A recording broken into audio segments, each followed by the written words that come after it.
এবং পৃথিবীতে একমাত্র দেশ যেই দেশের চারিদিকে কোনো বন্ধু রাষ্ট্র নেই। পৃথিবীতে একমাত্র দেশ যার চারিদিকে শত্রু বেষ্টিত।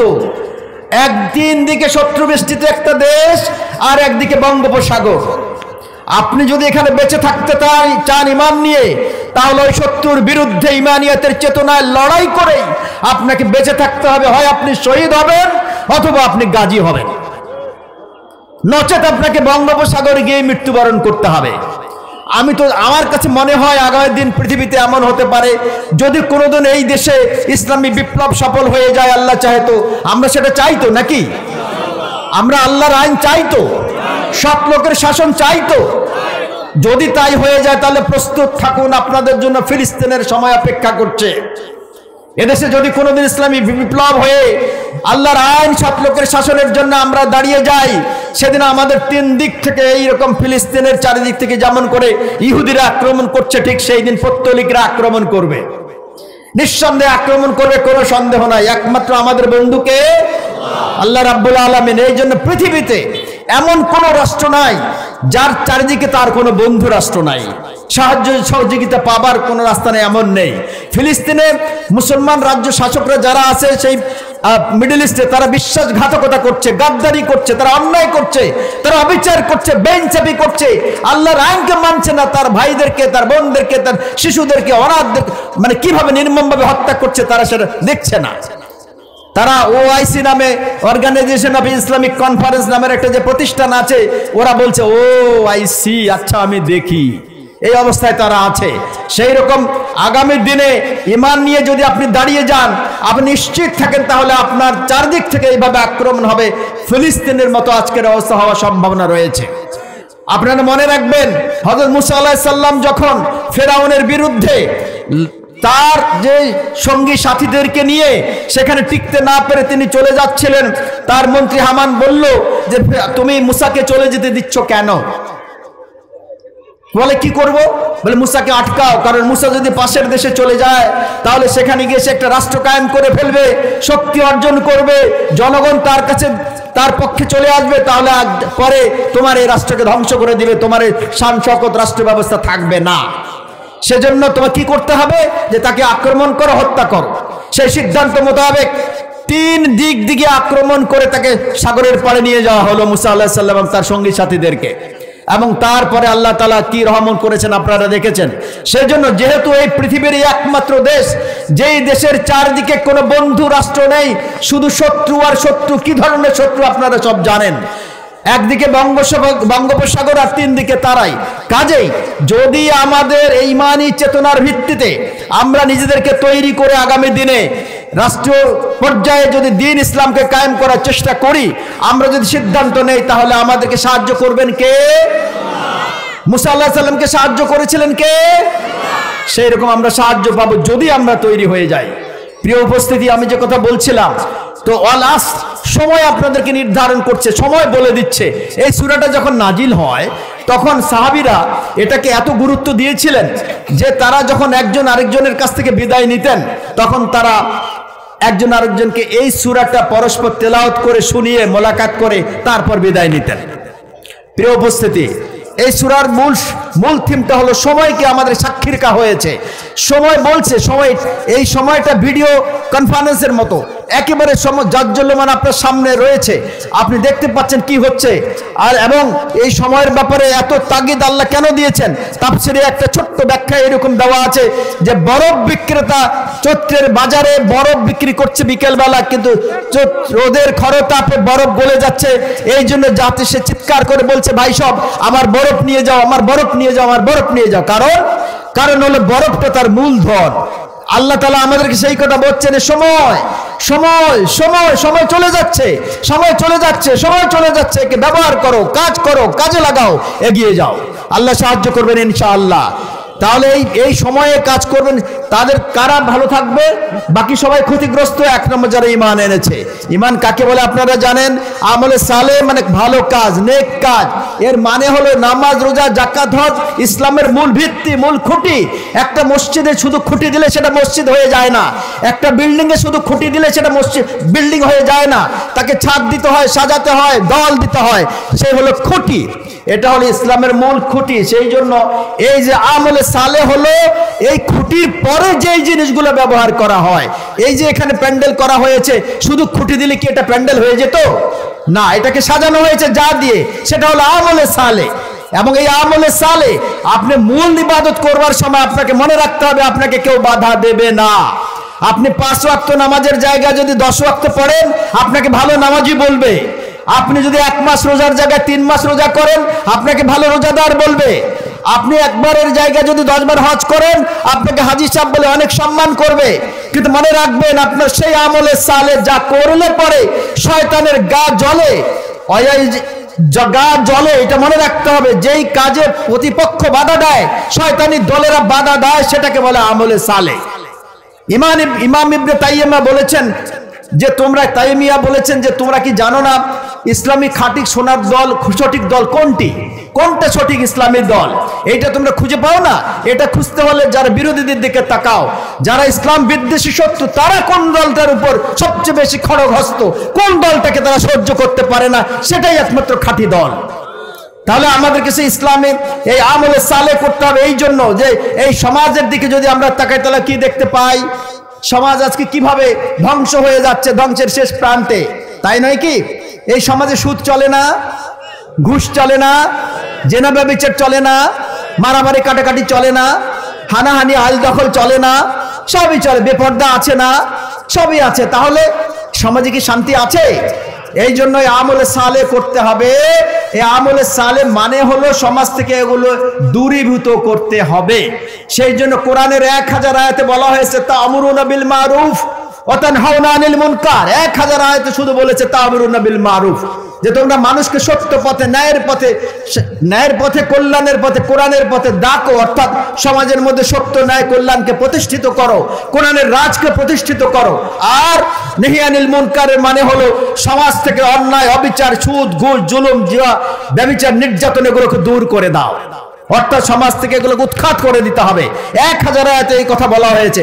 কোরআনের 6666টি আয়াত, যেটা হযরত আয়েশা সিদ্দিকা রাদিয়াল্লাহু তাআলা আনহার স্বীকৃতি দিয়ে, সেই 6666টি আয়াতের মধ্যে 1000 আয়াতে এই কথা বলা হয়েছে তা'মুরুনা বিল মারুফ, 1000 আয়াতে বলা হয়েছে নাহি আনিল মুনকার। তাহলে আমরা কি করছি? আমাদের এই কাজগুলো করতে হবে। এই কাজগুলো যদি আমরা না করি, তাহলে আমাদের জন্য অপেক্ষা করছে আল্লাহর পক্ষ থেকে শাস্তি। রাসূল বলেছেন কি হবে? তাহলে আমাদের ভালো মানুষদের দোয়া কবুল হবে না। এই কাজটা যদি আমরা না করি, ভালো মানুষদের দোয়া কবুল হবে না, এবং আমাদের মধ্যে অনৈক্য থাকবে। 2 নম্বর, অনৈক্য থাকবে, একতাবদ্ধ হতে পারবো না। 3 নম্বর হলো আমাদের মধ্যে জালিম শাসক নিয়োজিত হবে। জালিম শাসককে আল্লাহ পাঠিয়ে দিবেন। আমরা বিগত 16 বছর জালিম শাসক দেখি নাই? দেখেছি। যে জালিম শাসকের কারণে 3 মাথার মতো জায়গায় দ্বীনি আন্দোলনের ভাইয়েরা, ইসলামী আন্দোলনের লোকেরা, তার আপন ভাই দ্বারাও নিগৃহীত হয়েছে। এইখানে বসে কথা বলতে পারতো না, 3 জনে দাঁড়াতে পারতো না, একটা চা খেতে আসতে পারতো না, পালিয়ে পালিয়ে বেড়াতে হতো। ঠিক কি না? আমি মিথ্যা বলছি? কেন এটা হলো? কেন হয়েছে? এই যে যেহেতু আপনি ঈমান আনার পরে আমলে সালেহ করছেন, সে কারণে তা'মুরুনা বিল মারুফের কাজ করছেন, নাহি আনিল মুনকারের কাজ করছেন, সেই জন্য জ্বালা ধরছে শয়তানের গায়ে। আর যারা এগুলোতে বাধা দেয়, তারা সেই দল, শয়তানের দল। 16 বছর প্রশাসনে আমাদেরকে নিগৃহীত করেছে, আমাদেরকে অত্যাচার করেছে, নির্যাতন করেছে। এবং আপনারা দেখুন তার পরিণতি আজকে কি হয়েছে, তাই নয় কি?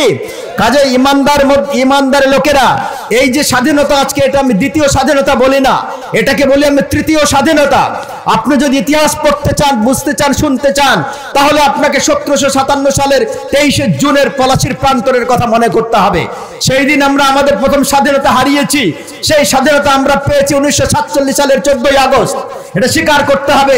সেই দিনকার 14ই আগস্টের এই ভূখণ্ড যদি না পেতাম, ইতিহাস সাক্ষী কোন দিনে বাংলাদেশ নামের এই ভূখণ্ডটাকে আমরা 71 সালে পেতে পারতাম না।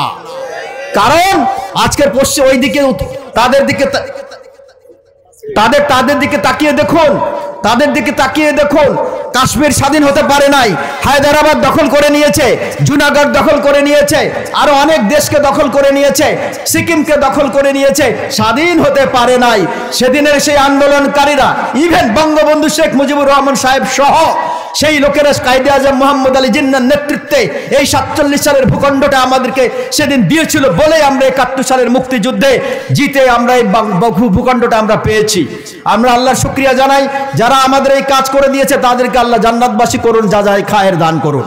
প্রিয় উপস্থিতি, এরপরে আমরা তৃতীয় স্বাধীনতা পেলাম সেই দিন 24শে জুলাই, আগস্টের স্বাধীনতা 36শে জুলাই বা 5 আগস্ট পেলাম। আপনারা 5 আগস্টের এই স্বৈরাচারিণীর ডাকিনী হত্যাকারী শয়তান এই বদমাশ পালিয়ে যাবার আগ পর্যন্ত কেউ কি ভাবতে পেরেছেন সে এখন এইভাবে চলে যাবে? এই সাহায্য কে করেছে? আল্লাহ করেছে। তাহলে এই ইমানের দৃঢ়তা, ইমানের শক্তি, ইমানের চেতনা, ইমানের এই যে সাহস, এই জিনিস আপনাদের মধ্যে যদি থাকে, আগামী তো আল্লাহ তাআলা আপনাদেরকে সাহায্য করবেন ইনশাআল্লাহ।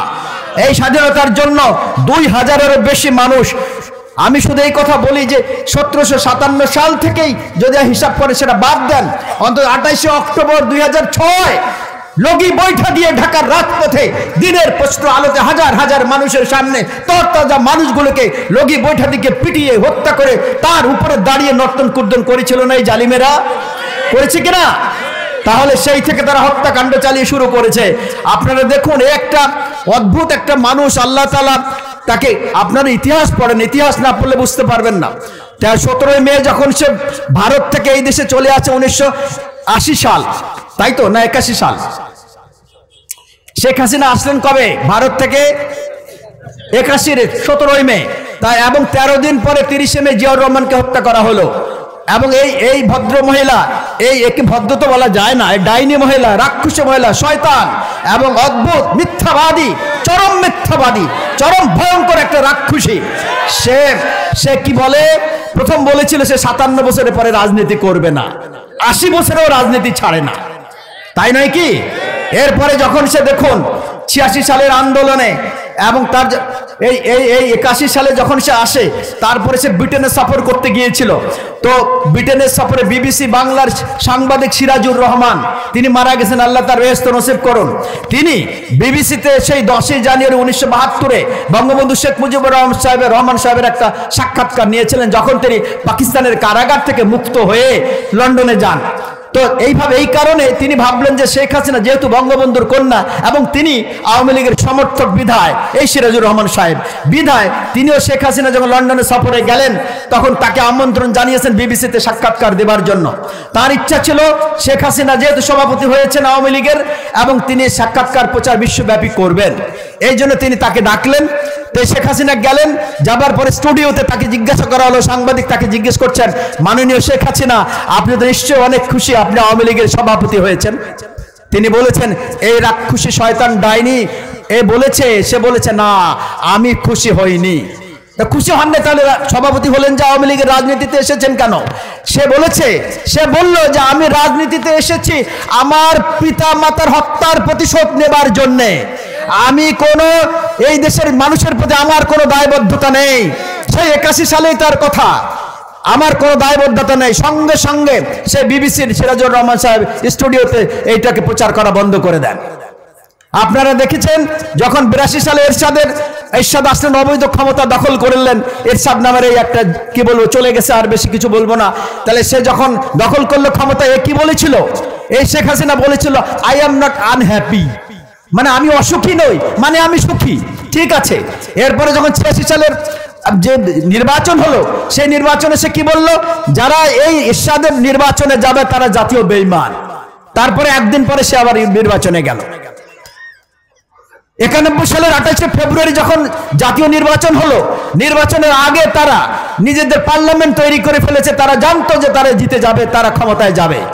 তারা পার্লামেন্ট মন্ত্রিসভা তৈরি করে ফেললো।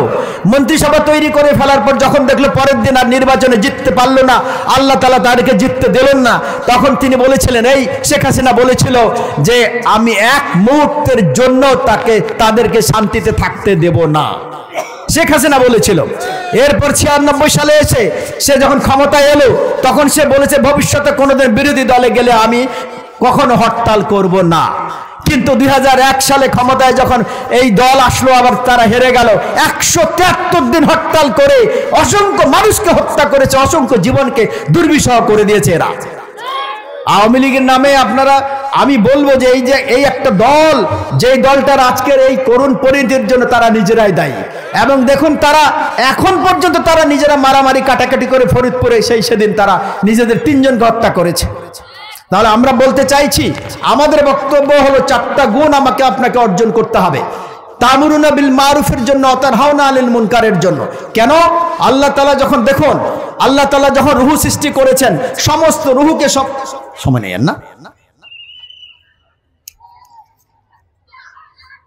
আল্লাহ তাআলা সমস্ত রূহকে ডাকলে এরকম সভা করলেন। সভা করে বললেন, আল্লাহ বললেন, আলাস্তু বিরাব্বিকুম, আমি কি তোমাদের প্রভু নই? সমস্ত রূহ সমস্বরে বলে উঠলো, বালা, নিশ্চয়ই তুমি আমাদের প্রভু। এরপরে আল্লাহ কি বললেন? দেখুন, ফেরেশতাদের সম্মেলন করলেন। সেখানে ফেরেশতাদেরকে বললেন, কি বললেন? ওয়াইজ ক্বালা রাব্বুকা লিল মালাইকাতি ইন্নী জাইলুন ফিল আরদি খলিফা, আমি দুনিয়াতে আমার খলিফা পাঠাতে চাই। ফেরেশতাদেরকে বললেন। ফেরেশতারা বলে, এটা আবার কেমন কথা? তুমি আবার ফেরেশতা কেন পাঠাবে? মানুষ কেন পাঠাবা? এরা দুনিয়াতে যাবে, মারামারি কাটাকাটি হানাহানি করবে, রক্তপাত করবে, ঝামেলা করবে, কি দরকার? আমরাই তো তোমার ইবাদতের জন্য যথেষ্ট। তখন আল্লাহ কি বললেন? আমি যা জানি তোমরা তা জানো না। তারপর আল্লাহ আদমকে শ্রেষ্ঠ করলেন কি দিয়ে? আদমকে শ্রেষ্ঠ করলেন কি দিয়ে? জ্ঞান দিয়ে শ্রেষ্ঠ করলেন। শ্রেষ্ঠ করে তার পরীক্ষা নিলেন। পরীক্ষাতে ফেরেশতারা পরাজিত হলো, আদম জিতে গেল। আল্লাহ এটা করলেন, আদমকে শ্রেষ্ঠ করা হলো এবং বলা হলো সিজদা করো। সিজদা সবাই করলো, একজন করলো না। যে করলো না সে কিসে পরিণত হলো? লক্ষ লক্ষ বছর ইবাদত করেছে, আল্লাহর একটা মাত্র অর্ডার সে ভায়োলেট করেছে, শোনে নাই। সেই অর্ডারের কারণে সে ইবলিসে রূপান্তরিত হয়েছে। আল্লাহ এমন ফেরেশতারা কেন বলছে? ফেরেশতাদের কি অধিকার আছে আল্লাহর কোন সিদ্ধান্তের বিরুদ্ধে চট করে আর্গুমেন্ট প্লেস করা অথবা যুক্তি দাঁড় করানো? আর আল্লাহর কি প্রয়োজন আছে ওদেরকে জিজ্ঞেস করা? এখানে একটা বিশেষ ব্যাপার আছে। ফেরেশতারা জানতো কি, মানুষের আগে ফের দুনিয়াতে পাঠানো হয়েছিল জিন জাতিকে। এই জিন জাতি দুনিয়াতে এসে মারামারি কাটাকাটি হানাহানি করেছিল। সেজন্য তাদের পূর্ব ধারণা থেকে তারা মনে করছে আবার মানুষকে পাঠালে তো আবারও সে একই ঝামেলা হবে। কিন্তু আল্লাহ তাআলা শ্রেষ্ঠ করলেন এবং শ্রেষ্ঠ করে তিনি প্রমাণ করলেন। আদম আলাইহিস সালামকে দুনিয়াতে কি বললেন? আমার ওমা খালাকতুল জিন্না ওয়াল ইনসা ইল্লা লিয়াবুদুন, আমি মানুষকে ইবাদতের জন্য, আমরা আব মানে ইবাদতের জন্য সৃষ্টি করেছি। আব্দ হলো ইবাদতের মূল শব্দ, মানে গোলাম, চাকর, বাকর ইত্যাদি। আজকাল অবশ্য ভালো একটা শব্দ বের হয়েছে, তার নাম হলো গৃহকর্মী। আমরা আগে চাকর চাকরানি বলতাম, এখন গৃহকর্মী, এটা শব্দটা আরো ভালো। তাহলে আপনার বাড়ির কাজের লোকটাকে আপনি পাঠালেন হাল চাষ করার জন্য। সে যদি জমিতে গিয়ে পানি চাষ করে, পানি দেয়, আপনি তাকে চাকরিতে রাখবেন? তারে বেতন দিবেন? তাহলে আমাকে খলিফা হিসেবে পাঠানো হয়েছে। খলিফা মানে প্রতিনিধি। খলিফা মানে, যেমন আমার আব্বা খলিফা ছিলেন। আমার আব্বার কাছে যদি আপনারা কেউ গিয়ে একটা মনে করে শার্ট বানাতে দিয়েছেন, তো দেখা গেল আব্বার কাছে গিয়ে দেখলেন যে তিনি একটা মানে শার্টের বদলে পাঞ্জাবি বানিয়ে রেখেছেন, আপনি নেবেন? নেবেন না। আবার ধরেন যে আপনার কাছে যেই মাপে আপনি দিয়েছেন সেই মাপের চেয়ে মোটা ঢোলা বানিয়েছে, আপনি জামাটা নেবেন? নেবেন না। ধরেন টাইট বানিয়েছে, আপনি নেবেন? নেবেন না। মানে খলিফার কাজ হলো আমি যেভাবে যে ডিজাইনে অর্ডার করেছি সেটাই করতে হবে, দ্যাট ইজ খলিফা। সেটা যেমন রাজা বাদশাহ খলিফা, যেন আমাদের আমিরুল মোমিনরা ছিলেন খলিফা, প্রতিনিধি, জনগণের প্রতিনিধি ছিলেন।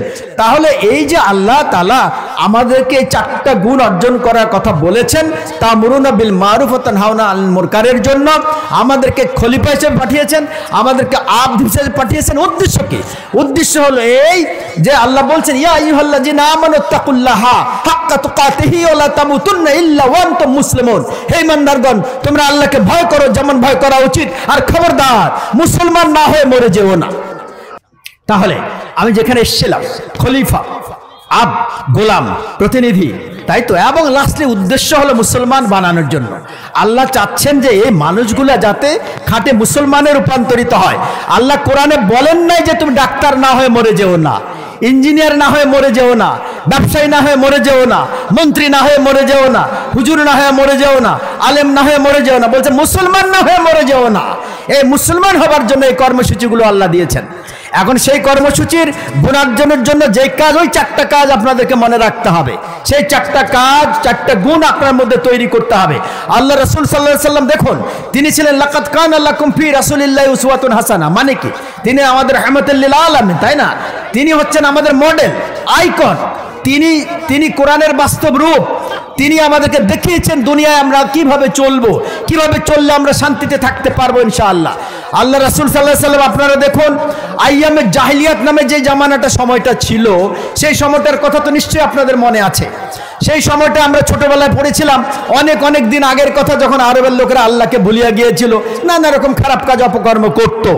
এবং সেই সময়ে দেখুন আল্লাহ রাসূল সাল্লাল্লাহু আলাইহি সাল্লাম হেরা গুহায় ধ্যান করছেন। এই ধ্যানের মধ্যে যিনি 40টা বছর কাবার ওই মক্কার ওই কুরাইশ বংশের ওই এলাকায় সবচেয়ে শ্রেষ্ঠ সত্যবাদী, সবচেয়ে বিশ্বাসী বলে পরিচিত ছিলেন, তিনি ছিলেন আল আমিন আস সাদিক। এই উপাধিটা মক্কার খারাপ মানুষগুলো তাকে উপাধিটা দিয়েছিল। তাহলে তাকে উপাধিটা দিয়েছিল। এই রাসূল সাল্লাল্লাহু আলাইহি সাল্লাম যখন হেরা গুহায় ধ্যান করলেন, ধ্যানের এক পর্যায়ে এসে দেখুন জিবরাইল আলাইহিস সালাম আসলেন। তিনি এসে কি বললেন? তিনি বলেন, ইকরা ইকরা ইকরা। আমি পড়তে জানি না, বলো ইকরা। ইকরা মানে পড়েন, ইকরা বিসমি রাব্বিকাল্লাযী খালাক খালাকাল ইনসানা মিন আলাক, তাই না? এটা বললে ইকরা ওয়া রাব্বুকাল আকরাম আল্লাযী আল্লামা বিল কালাম আল্লামাল ইনসানা মা লাম ইয়ালাম। পড়ো তোমার প্রভুর নামে, যিনি তোমাকে সৃষ্টি করেছেন। পড়ো, যিনি বড় মেহের, যিনি তোমাদের আলাক থেকে সৃষ্টি করেছেন। খালাকাল ইনসানা মিন আলাক। আলাক বাবা মায়ের মিলনের ফলে যে জরায়ুতে, মায়ের জরায়ুতে যে রক্তপিণ্ড জমা হয়, তার নাম হলো আলাক। এটা হলো মেডিকেল সায়েন্স, চিকিৎসা বিজ্ঞানের কথা। প্রথমটা হলো সাধারণ শিক্ষার কথা। আসলে এটা কেন বলেছেন যে এত সমস্যা কাবার আইয়ামে জাহিলিয়াতের মানুষগুলোর মধ্যে, সেখানে একরা কথাটা আসলো কেন? জ্ঞান অর্জন করার কথা কেন বলা হলো? এর পিছনে কারণ হচ্ছে আল্লাহ আমাদেরকে সৃষ্টি করেছেন কে? এই সমস্ত সৃষ্টি, আর যা চোখ মেললে অথবা চোখ বন্ধ করলে আমরা যা দেখি, সব সৃষ্টি করেছেন আল্লাহ, তাই তো? তাহলে আল্লাহ তো জানেন যে আমার যে যন্ত্রটা সৃষ্টি করেছেন, এই যন্ত্রটা কিভাবে ভালোভাবে চলবে, কিভাবে কাজ করলে ভালো চলবে, সেটা আল্লাহ জানেন। আল্লাহ জানেন বলেই তিনি প্রেসক্রিপশনটা দিয়েছেন। ডাক্তাররা প্রেসক্রিপশন দিলে সেইটা যদি আপনি বাসায় এসে ধুয়ে পানি খান, চুমু দিয়ে তাকে তুলে রাখেন, অথবা সুবহানাল্লাহ আলহামদুলিল্লাহ করে এরকম করতে থাকেন, তাহলে প্রেসক্রিপশনের ওষুধ না খেলে এইভাবে করলে কি আপনার অসুখ ভালো হবে? ভালো হবে না। আল্লাহ তাআলা সেই জন্য ইকরা পাঠালেন, ইকরা বিসমি রাব্বিকাল্লাযী খালাক পাঠালেন, যে এটা জ্ঞানের আধার, জ্ঞানের বই। আপনি এটা পড়ুন, এখান থেকে আপনি নিজেকে তৈরি করুন, আপনি আলোকিত হন, জ্ঞান অর্জন করুন। এবং দেখুন তিনি এই ইকরা বিসমি রাব্বিকাল্লাযীর জ্ঞান দিয়ে ওই আইয়ামে জাহিলিয়াতের মানুষগুলোকে কিভাবে পরিবর্তন আল্লাহ তাআলা করে দিয়েছেন। আপনাদের ইতিহাস সাক্ষী, যেখানে তারা আল্লাহ রাসূল সাল্লাল্লাহু আলাইহি সাল্লাম শুধু এই গুণটা এমনিভাবে অর্জন করেননি, আল্লাহ তাআলা পরিকল্পিতভাবে তাকে এই গুণটা অর্জন করিয়েছেন। ছোট্টবেলা থেকে হি ওয়াজ দ্য লিডার, ছোটবেলা থেকে তিনি নেতা ছিলেন। তিনি হালিমার ঘরে যখন গেলেন, একটা স্তন পান করতেন আর একটা করতেন না, আল্লাহ রহিম রহমতে। এবং তিনি যখন খেলাধুলা করতেন, তখন ওই রাখাল বালকদের তিনি ছিলেন সর্দার, তিনি ছিলেন রেফারি, তিনি ছিলেন আম্পায়ার, তিনি সেটা পরিচালনা করতেন তাদেরকে। তিনি সমাজে যখন বড় হলেন, তখন হিলফুল ফুজুল নামে একটা সমিতি ছিল আগে থেকেই। সেই হিলফুল ফুজুল একটা ক্লাব সমিতি ছিল, যেটা আগে থেকে অকার্যকর হয়েছিল। আল্লাহ রাসূল সাল্লাল্লাহু আলাইহি সাল্লাম 30 বয়স যখন হলো, তখন সেই হিলফুল ফুজুলের তিনি প্রেসিডেন্ট হলেন। হিলফুল ফুজুলের প্রেসিডেন্ট হয়ে তিনি সমাজের মধ্যে দিয়েছিল। একটা ছোট্ট ঘটনা বলে আপনাদেরকে আমি জানাতে চাই, তাহলে এই আল্লাহ রাসূল সাল্লাল্লাহু আলাইহি সাল্লাম তখন হিলফুল ফুজুলের প্রেসিডেন্ট। তিনি মক্কার সেই সময় একটা দুর্যোগের কারণে মক্কার কাবা ঘরটা নষ্ট হয়ে গিয়েছিল। তাই কাবা ঘরটা পুনরায় মেরামত করা হলো। পুনরায় মেরামত করা হবার পরে যে হজরে আসওয়াদ পাথর, যেই পাথরটা আমাদের হাজী সাহেবরা চুমু খান, বেস্ট থেকে আসা পাথর, সেই পাথরটা আবার যথাস্থানে রাখার জন্য গোত্রে গোত্রে মারামারি, কাটাকাটি লেগে যাওয়ার উপক্রম। কারণ কেউ সৈয়দ বংশ, কেউ শেখ বংশ, কেউ খন্দকার বংশ, কেউ অমুক বংশ, কেউ তমুক বংশ, এত বংশ। তারা বলে না এটা আমরা সরাবো, বলে যে না এটা আমরা সরাবো, এটা আমরা সরাবো। কেন? এই হজরে আসওয়াদ পাথর যে সরাবে, যে জায়গার মতো রাখবে, সে ওখানকার নেতা হয়ে যাবে, লিডার হয়ে যাবে, তার হাতে সমস্ত ক্ষমতা চলে আসবে। সেই জন্য সবাই মারামারি কাটাকাটির জন্য প্রস্তুত হয়ে গেল। আল্লাহর রাসূল দেখুন আল্লাহ কি করলেন, তাদের মধ্যে একজন মুরব্বী বললেন, আমরা আজকে মারামারি কাটাকাটি করার আমাদের দরকার নাই, আমরা আগামীকাল প্রত্যুষে ভোরবেলা যেই প্রথম আসবে, আমরা তার বক্তব্য, সে যেভাবে বিচার ফয়সালা করে দেয় আমরা সেটা মেনে নেব। দেখা গেল যে পরের দিন ভোরবেলা তারা সবাই অপেক্ষা করছে, আলো আধারিতে দূর থেকে দেখা যায় একজন মানুষ আসছে, কাছাকাছি আসতে আসতে তারা বুঝতে পারলো সে যুবক মোহাম্মদ আল আমিন আস সাদিক আসছে। তখন জনতা, সেই মক্কার ওই জনতা জোরে সরে চিৎকার করে বলে উঠলো, ওই তো আমাদের মোহাম্মদ, ওই মোহাম্মদ আসছে, এই মোহাম্মদ যা ফয়সালা করে দেবে আমরা তা মেনে নেব। আল্লাহর রসুল তিনি তখন হননি। মুহাম্মদ আসলেন, নিজের কাঁধের চাদরটা মাটিতে বিছালেন এবং নিজের পবিত্রতম হাত দিয়ে হজরে আসওয়াদ পাথরটাকে চাদরের মাঝখানে রাখলেন। তারপরে সমস্ত গোত্রের সর্দারদেরকে চাদরের কানিটা ধরতে দিলেন এবং এটাকে বহন করে নিয়ে গিয়ে আবার আল্লাহ রাসূল তার পবিত্রতম হাত দিয়ে ওটাকে যথাস্থানে রাখলেন। কি হলো তাতে? সমস্ত সর্দাররা, সমস্ত নেতারা খুশি এবং আল্লাহ তাআলা রাসূলের পবিত্র হাত দিয়ে পবিত্র পাথরকে যথাস্থানে স্থাপিত করেছেন। ওই নাপাক হাত দিয়ে কিন্তু আল্লাহ ওই পাথরকে ধরার নাই। এইভাবে সমাধান করে দিয়েছেন এবং আরো অনেক কথা বলবার, কিন্তু দেখুন কি হলো, তিনি একরার ওখানে দাওয়াত পেলেন, আল্লাহ তাকে নির্দেশনা দিলেন, তাকে ময়দানে আসতে বললেন। 3 বছর অতিক্রান্ত হবার পর তিনি সাফা পাহাড়ের ময়দানে পাহাড়ে দাঁড়িয়ে সমস্ত মানুষকে সমস্যারে ডাকলেন, বললেন আমি যদি, এটা সিস্টেম তখন ছিল, সমাজে কোনো সমস্যা হলে পরে এরকম পাহাড়ে উঠে দাঁড়িয়ে ডাকতো, লোকেরা আসতো, তখন সমস্যার কথা বলা হতো, তার জন্য সমাধান বের করা হতো। আল্লাহ রাসূল সকলকে ডেকে বললেন, আমি যদি বলি এই পাহাড়ের অপর পাশে একদল সৈন্য অপেক্ষা করছে যারা এখনই তোমাদেরকে হত্যা করবে, তোমরা কি আমার এই কথা বিশ্বাস করবে? না, ঠিক আছে। আল্লাহ রাসূলের সমস্ত উপস্থিত জনতা সমস্যারে বললেন, হ্যাঁ নিশ্চয়ই তোমার কথা আমরা বিশ্বাস করব, কারণ তুমি আল আমিন আস সাদিক। তখন তিনি বললেন, তাহলে তোমরা বিশ্বাস করো আজকে থেকে আমি আর তোমাদের মুহাম্মদ, শুধুমাত্র মুহাম্মদ নই, আজকে থেকে আমি তোমাদের মুহাম্মদ রাসূলুল্লাহ সাল্লাল্লাহু আলাইহি ওয়াসাল্লাম। পড়েন সবাই সাল্লাল্লাহু আলাইহি ওয়াসাল্লাম, এবং তোমরা পড়ো সবাই কালেমা তাইয়্যিবা লা ইলাহা ইল্লাল্লাহু মুহাম্মাদুর রাসূলুল্লাহ সাল্লাল্লাহু আলাইহি ওয়াসাল্লাম। এই কালেমার দেওয়ার পরে ওইখানকার সাধারণ জনতা যারা ছিলেন, একজন জনতা আর ওখানে থাকে নাই। তারা কলেমার অর্থ বুঝেছিল যে এর মানে হলো লিডারশিপ, নেতৃত্ব, দেওয়ানিগিরি সবকিছু চলে যাবে এখন মুহাম্মদের কাছে। আবু জেহেল, আবু লাহাব এটা মানবে না। আবু লাহাব মানবে না, আপন চাচা যিনি মুহাম্মদের জন্মের খবর শুনে এই আঙ্গুল তুলে সে তার দাসীকে মুক্ত করে দিয়েছিলেন, যে খবর এনেছিল, যে কারণে আবু লাহাবের এই আঙ্গুলটা জাহান্নামের আগুনে জ্বলবে না, সেই আবু লাহাব পাথর তুলে, আপন চাচা পাথর তুলে তাকে ছুঁড়ে মারলো, নিপাত যা তুই, নিপাত যা তোর ধর্ম। সাধারণ মানুষ ওখান থেকে পালিয়ে গেল, সরে গেল, চলে গেল, আর আবু জেহেল, আবু লাহাবের দল সেখানে তাকে আঘাত করলো। কেন? কি ছিল তার দাওয়াতে? এই লা ইলাহা কি ছিল? এই লা ইলাহার মধ্যে কি ছিল যার জন্য এই বিরোধিতা? তারা জানতো এই লা ইলাহা মানে লিডারশিপ এখন মুহাম্মদের কাছে থাকবে, এই জন্য তারা এটাকে মেনে নিতে পারে নাই। তার মানে হলো দুনিয়ার এই সমাজেও আমরা তাই দেখতে পাই, যার হাতে লিডারশিপ থাকবে সেই দুর্দণ্ড প্রতাপে সেই শাসন করবে, সেই দেশ চালাবে, সেই করবে। এই জন্য আল্লাহ তাআলা আমাদেরকে যে ইন্না দীনা ইনদাল্লাহিল ইসলাম দিয়েছেন, আমাদের সেই কালেমা দিয়েছেন। আজকাল আমরা কালেমাকে তো এমন পর্যায়ে নিয়ে গেছি যে কালেমা এখন ভিক্ষার মূলমন্ত্র হয়েছে, তাই না? যারা ভিক্ষা করে তারা এসে বলে লা ইলাহা ইল্লাল্লাহ, আমারে কিছু দেন। অবস্থা এরকম না? অথচ কালেমা এসেছিল কি জন্য? নবীর শিক্ষা করো না, ভিক্ষা মেহনত করো সবে। কালেমা এসেছিল এই সমস্ত দূর করে দেবে, ভিক্ষা বন্ধ করে দেবে, জুলুম, অত্যাচার, অবিচার, জুলুম, নির্যাতন বন্ধ করে দেবে, সুদ, ঘুষ, মদ, জুয়া, জেনা, ব্যভিচার বন্ধ করে দেবে এবং সমাজের মধ্যে আল্লাহর আইন, সৎ লোকের শাসন প্রতিষ্ঠা করবে। এটাই তো তিনি চেয়েছিলেন, তাই না? এই কোরআন দিয়ে সেটা করবার কথা ছিল, আল্লাহ রাসূল করে সেটা দেখিয়ে দিয়েছেন। এবং এই কোরআন তিনি কি বললেন? হুদাল লিন-নাস ওয়া বাইয়িনাতিন মিনাল হুদা ওয়াল ফুরকান। মানুষের জন্য হেদায়েত, বলেন না হিন্দু, মুসলিম, বৌদ্ধ, খ্রিস্টানদের জন্য, বলেছেন এটা মানুষের জন্য হেদায়েত। এবং আল ফুরকান, সত্য মিথ্যার সুস্পষ্ট পার্থক্যকারী হলো এই কোরআন। হুদাল লিন-নাস, মানুষের জন্য হেদায়েত, ওয়া বাইয়িনাতিন মিনাল হুদা, সুপথের উজ্জ্বল নির্দেশন, আল ফুরকান, এবং সত্য মিথ্যার সুস্পষ্ট পার্থক্যকারী। আজকেও আমার ঘরে কালেমাও পড়া হয়, কোরআনও আছে, সবই আছে, কিন্তু আমরা কোথায় চলে যাচ্ছি? আমরা সেই যে 4টা গুণ অর্জন করার কোনো চেষ্টা করছি না। কাজেই আমার হাতে সময়, আল্লাহ রসুল দেখেন যে ইকরা দিয়ে আমাদের সমাজটাকে, সে আইয়ামে জাহিলিয়াত, কেমন জাহিলিয়াত ছিল। আল্লাহ রসুল সাল্লাল্লাহু আলাইহি ওয়াসাল্লাম মদিনায় যখন হিজরত করেছে, আওস এবং খাজরাজ গোত্র তারা 120 বছর ধরে নিজেরা মারামারি কাটাকাটি করছিল। মক্কায় এই ধরনের অসংখ্য সময় ধরে তারা মারামারি কাটাকাটি করছিল। এমন সোনার দেশ, এমন সোনার মানুষ পরশ পাথরের ছোঁয়ায় হয়ে গেল যে দেখুন, তিনি বলেছেন, আল্লাহ রাসূল বলেছেন, সেই সানা থেকে মদিনা পর্যন্ত সুন্দরী রমণী তার গা ভর্তি গহনা ভরা গোধূলি লগ্নে চলে আসতে পারবে। দুনিয়ার কোনো ভয় তার থাকবে না, একমাত্র ভয় থাকবে তার আল্লাহ। ব্যবসায়ীরা তার ব্যবসা নিয়ে আসতে পারবে, কোনো ভয় করতে হবে না। জাকাতের অভাবের কোনো অভাব থাকবে না। তাই তো হয়েছিল আল্লাহ ওমর রাদিয়াল্লাহু তাআলা আনহুর সময়। আপনারা দেখুন কেমন করে সম্ভব হয়েছিল, জাকাত নেবার লোক ছিল না। কেন হলো এটা? আল্লাহ রাসূল ওমর রাদিয়াল্লাহু তাআলা আনহু খুতবা দিতে দাঁড়িয়েছেন, একজন মুজাহিদ একজন মুসল্লি উঠে দাঁড়িয়ে বলছেন, আমিরুল মুমিনিন তোমার খুতবা আমি শুনবো না, যতক্ষণ পর্যন্ত আমার এই প্রশ্নের সঠিক জবাব তুমি দিতে পারবে না ততক্ষণ আমি তোমার কথা শুনবো না। সমস্ত মসজিদের সেটা পুরোটা পিন্ড অফ সাইলেন্স হয়ে গেল।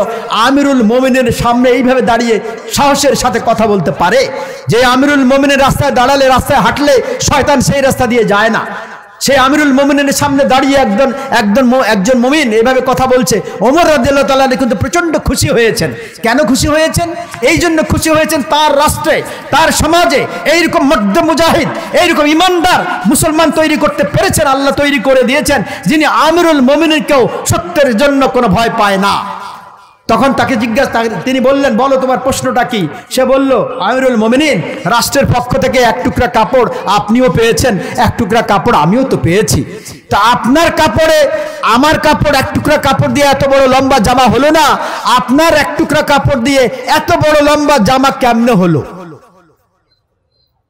ওমর রাদিয়াল্লাহু তাআলা আনহুর ছেলে দাঁড়িয়ে জবাব দিল, এই জবাবটা আমি দেব, কারণ আপনারা তো জানেন এক টুকরা কাপড় আপনিও পেয়েছেন, এক টুকরা আব্বাও পেয়েছে, এক টুকরা আমিও পেয়েছি, তা আব্বারে লম্বা চওড়া দেহ, এই দেহে তো এক টুকরা কাপড়ে হয় না, আমি আমার টুকরাটা আব্বাকে দিয়ে দিয়েছি। সুবহানাল্লাহ, সমাধান হয়ে গেল। কি ছিলেন আমিরুল মুমিনিন, কি রাষ্ট্র ব্যবস্থা প্রতিষ্ঠা করেছিলেন, কেমন করে সমস্যার সমাধান হয়েছিল দেখুন। হ্যাঁ, তার ঈদ এসেছে, তার ওয়াইফ তাকে বলছে ঈদ এসেছে, একটু বাচ্চা কাচ্চাদের কাপড় চোপড় লাগবে, একটু খাওয়া দাওয়া লাগবে। তো তিনি বলেন, আমার কাছে তো কোনো ক্ষমতা নাই, আমার কাছে যা আয় হয়, যা আমি পাই সেটা দিয়ে তো আমার এইটুকু, এর চেয়ে বেশি কিছু আমার কোনো উপায় নাই। তার বিবি তাকে পরামর্শ দিলেন, সাধারণত বিবিরাই পরামর্শ দেয়, তারা পরামর্শ দিলেন, তাহলে আপনি রাষ্ট্রের কাছে আগামী মাসের অ্যাডভান্স নেন, আগামী মাসের বেতনটা অ্যাডভান্স নেন। তিনি তখন এটা মনে করলেন যুক্তিযুক্ত কথা, তিনি একটা স্লিপ লিখে রাজকোষের অর্থমন্ত্রীর কাছে পাঠালেন, আমাকে আগামী মাসের অ্যাডভান্স দেন। সেই অর্থমন্ত্রী আবার আরেক পিঠে চিরকুটের আরেক পাশে চিরকুট লিখে পাঠালেন, আমার দুটো প্রশ্নের জবাব যদি আপনি দিতে পারেন তাহলে আপনার জন্য আগামী মাসের অ্যাডভান্স আমি দিতে পারি। কি দুইটা প্রশ্ন? একটা প্রশ্ন হলো আগামী 1 মাস আপনি বেঁচে থাকবেন, এই গ্যারান্টি আপনি আল্লাহর কাছ থেকে পেয়েছেন কিনা। 2 নম্বর হলো আগামী 1 মাস এই দেশের জনগণ আপনাকে আমিরুল মুমিনিন মানবে, এই গ্যারান্টি আপনার কাছে আছে কিনা। যদি এই দুটো গ্যারান্টি আপনি দিতে পারেন তাহলে আপনাকে আমি অ্যাডভান্স দিতে পারি। এই চিরকুটের জবাব যখন তিনি পেলেন, চিৎকার করে কান্না শুরু করলেন। তার ওয়াইফ দৌড়ে এসে বলল, কি হয়েছে? তখন তিনি ঘটনা জানালেন যে আমি এমন অর্থমন্ত্রী তৈরি করতে পেরেছি যে অর্থমন্ত্রী আমিরুল মুমিনিনকে কোনো ছাড় দেয় না। দিনের প্রশ্নে, আইনের প্রশ্নে, নীতির প্রশ্নে, ইনসাফের প্রশ্নে কোনো ছাড় নাই। আর আমরা কি দেখি, এক রূপপুর প্রকল্প থেকে 500 কোটি ডলার নিয়ে গেছে, তাই না?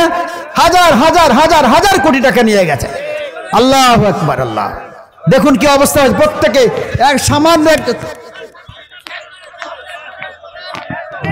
ও আচ্ছা, ঠিক আছে, তাহলে ঠিক আছে, আমি আমার কথা শেষ করছি। আল্লাহ আমাদেরকে তৌফিক দান করুন, আমিন। ওয়া আখির দাওয়ানা আনিল হামদুলিল্লাহি রাব্বিল আলামিন।